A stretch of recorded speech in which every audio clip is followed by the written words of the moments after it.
Hi, this is Anita from the Global Trade Gal.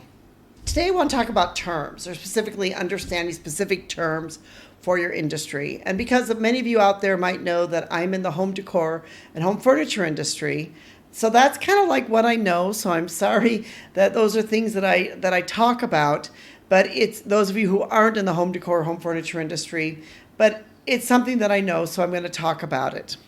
And I'm not going to make any apologies for knowing about it. So I want to talk about lamps versus lighting, but specifically I want to highlight how it's important that you understand what terms mean, because there can be a lot of confusion around terms in an industry. And you might ask, well, why would I even talk about terms? Well, first of all, if you're new to global trade and you're new to a type of product and you don't really understand the lingo or the terms, if you go overseas to talk to a manufacturer, they're very quickly pick up that this person probably doesn't know what they're doing, because this person doesn't understand the terms. They don't understand how to really work or understand the system. And people that have been in the industry a long time can very quickly pick up those things. So, it's very important that whatever industry you're in, that you sort of understand a little bit of the lingo and the terms before you start trying to talk, to people about things or pretend that you know so much when really you don't, because they'll suss it out very quickly and understand that you don't.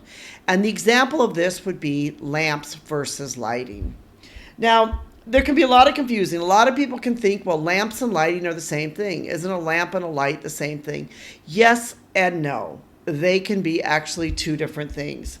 They have two different functions, where a lamp is typically a movable object. It's usually something like a table lamp, a floor lamp. It's something that can be moved, from place to place. And, the two that are the most common, of course, is table lamp and a floor lamp.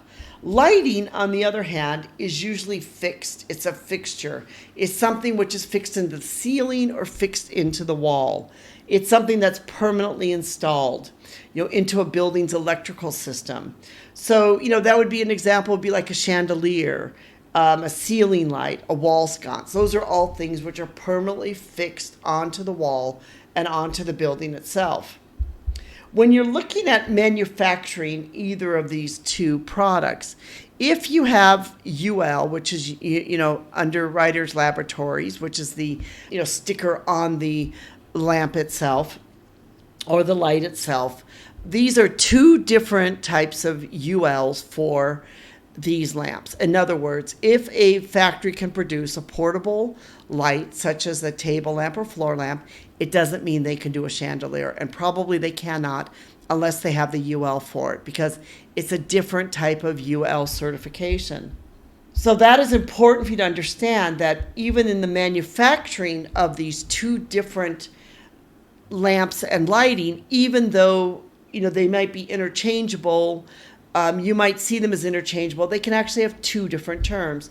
It goes to point out, to show how important terms are and understanding the terms when it comes to manufacturing and to global trade. That, for the UL for a lamp would have a portable UL standard, for lighting would be a fixed installation standard. They'd be two different standards that are required for these two different types of lamps or lights or fixtures, or lamps and lighting would have two different standards with them. So they'd have different, UL testing procedures. They'd have different material requirements. They'd have different types of, all of the, even though they could, maybe some of them could use the same socket, they would have different types of wiring systems. They would have different types of certifications. So that's why it goes to show that, they have different types of functions. They have different types of roles. And that's why it really goes to show that terms or terminology is very important within global trade itself. I can tell you from being a manufacturer that some of the customers, which can, basically what I call, suck the time away from you, would be those who really don't understand. I have nothing against people that don't understand things. Don't get me wrong there. But when they think they understand, but they don't, And then you have to explain and re-explain and re-explain. It can be very exhausting. So, for many manufacturers in Asia, they just sort of walk away from those type of customers. And that is not the type of position that you want to be in if you want to be able to get the best price, the best quality, and the best product. You want to be able to be somebody that will be a good, what we would call a stakeholder for that manufacturer or that producer. Everybody in the industry is basically looking for the same thing. They're looking for a good stakeholder, somebody or a customer that they could work with long term, somebody that will come in and will be a good, viable customer for them. I think that that's really what everybody's looking for. When it comes to me looking for a customer, that's something I'm looking for, because partnership in business and in trade is extremely important. It's very important that you have a good partnership and a good working relationship with whoever you are trading with. This is an essential part of any type of global trade. I think a lot of times people underestimate this. They think, well, if they want to buy from me, they'll buy from me, and that's just it. And if I want to only buy this amount of pieces, they'll buy from me. That's not true. I had someone say to me the other day, well, in Asia, labor's cheap, everybody works cheap. And then, they called me on the weekend and said, well, you guys work on all Saturday and Sunday anyways, don't you? And I'm like, no, Asia's changed now. The world's changed. People are not working for you 24 hours a day, 7 days a week, and you cannot, necessarily demand that anymore. You need to be a good and a viable and a respectful partner for whoever is manufacturing for you. And you need to understand basically what you're talking about, which comes back to the beginning of this, when I was talking about the terms, about understanding properly the terms and what you're buying. Because if you don't, people will very easily suss that out and they'll understand that you don't. So I guess the moral of all of this in looking at this is that everybody that's in the global trade industry, we are basically all looking for a viable and a good partner. We want people who we can buy from time and time again.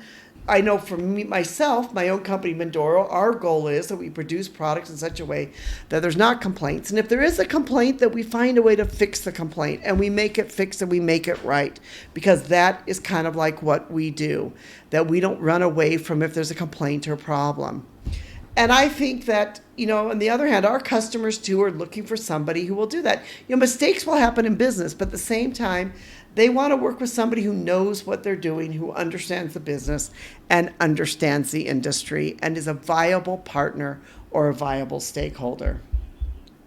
If you're interested in more about lamps and lighting, we have written a blog post that goes into a little bit more detail than what I discussed here about lamps versus lighting.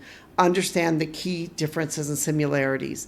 And I'll put a link to that blog post into our description if you'd like to be able to read more. But really the moral of this podcast, or the moral of the story in all of this is, no matter what industry you're in for global trade, understand whatever terms and conditions are. Understand what your industry is about, and then be the best viable stakeholder that you can be for that other person. Then you will be successful in global trade. Thank you so much for listening. We surely do appreciate you, our listeners. We know without you, this podcast would not be possible. So we thank you for taking the time to listen.